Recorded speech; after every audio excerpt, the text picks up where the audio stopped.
think, a well-earned reputation for being rather direct and blunt and straight. Sometimes people say too much.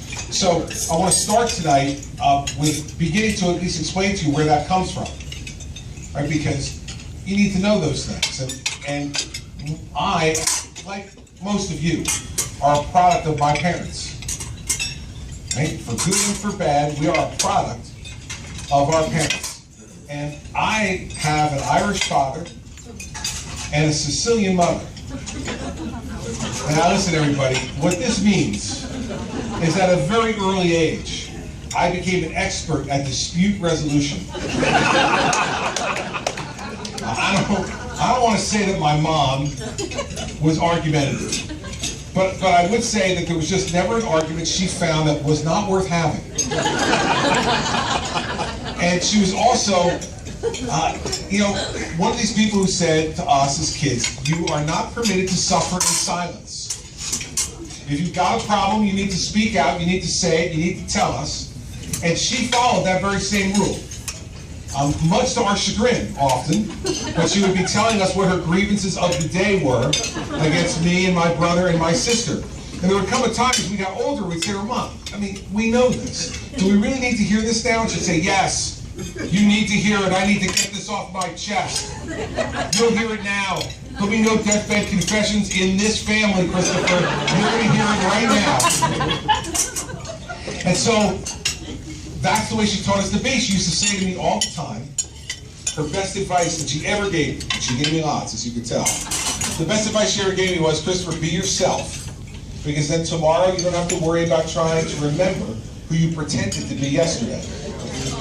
And this, my mom told me and my brother and my sister, and she not only told them, but she lived her life that way. And so, being straight and direct and blunt and not pulling any punches is the way Mom taught me to be. And, Dad loves these parts of the speeches where I talk about my mom all the time. But I told him when he complained one time, he came to one of my town hall meetings in New Jersey, and he came backstage afterwards and he said to me, you could talk about me a little bit.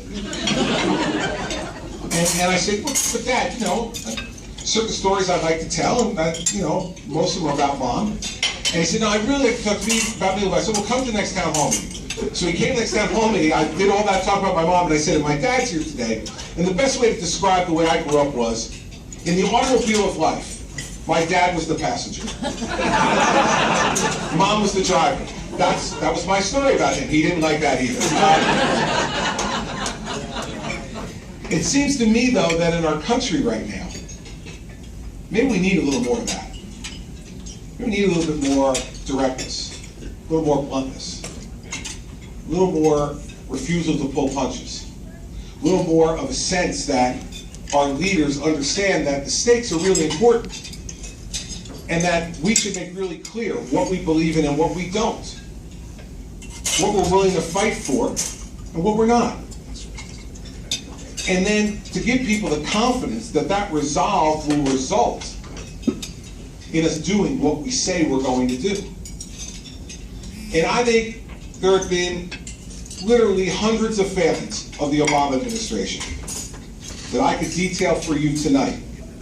But the single biggest failing and the single biggest disservice that he's provided to this country during his time in the White House is that no one believes any longer that the American president believes what he says and will follow through on what he says.